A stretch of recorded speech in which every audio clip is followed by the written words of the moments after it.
Thanks for watching The Tale of Peter Rabbit. My name's Lindsay, but you probably recognize me. I was the musician in the show. Well, I wanted to take some time to show you a little more about the music in Peter Rabbit, so come with me. This is my music room. Take a look around.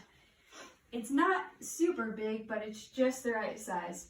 I spend a lot of time here practicing, playing. I spend a lot of time studying and reading about music. And I spend a lot of time teaching kids just like you. This is one of my favorite instruments to teach, and I bet you recognize it. It's right from the show that you just watched, in Peter Rabbit. If you don't know the name of it yet, I'll tell you. It's a violin. If you take a look a little closer, you can see there's so many interesting details about it. And it's almost like it's two instruments, the instrument itself and the bow. You can play with the bow, which you saw a lot in the show. Or you can play without the bow. It's called pizzicato.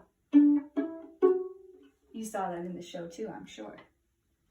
Well, one of the reasons I love instruments is because you can feel so many different emotions just by listening to them.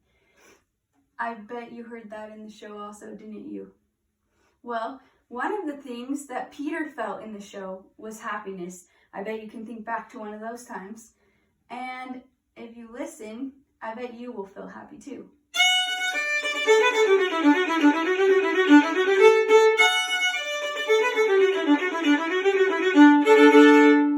In the show, Peter also felt sad, and the violin helped him to feel that.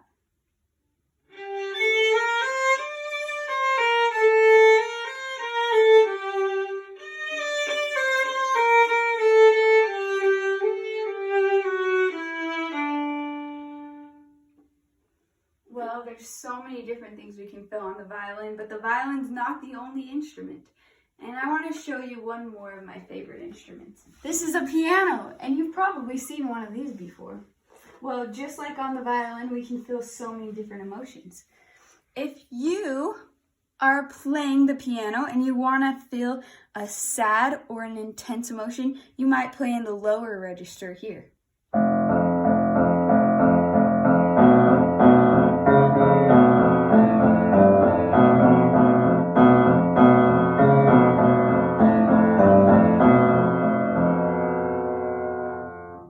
Or you might want to play something a little more happy and delightful. That's where you'll play up here in the higher range.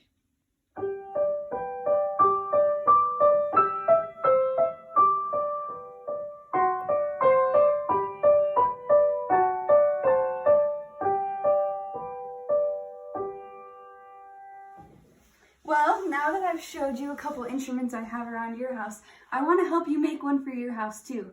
There's so many different ways you can make instruments in your house. All you need is to find something that makes sound or make something that makes sound. So come with me.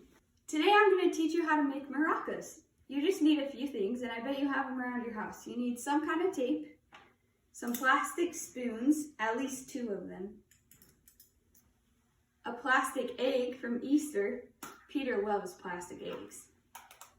And some different kinds of food that might make some noise. I have rice, M&Ms, and pistachios, so you can find anything you'd like. So come a little closer and I'll show you here. First, what you want to do is open the egg and choose what you'd like to put in it first. I'm going to start with the rice. You only need about a spoonful or 2. Then we'll close the egg and set it on one of the spoons. Next, you can take your other spoon and put it on top of the egg and try to balance it as best as you can. Then you'll take your tape and wrap it around the base of the egg around the spoon. You might need someone to help you for this part.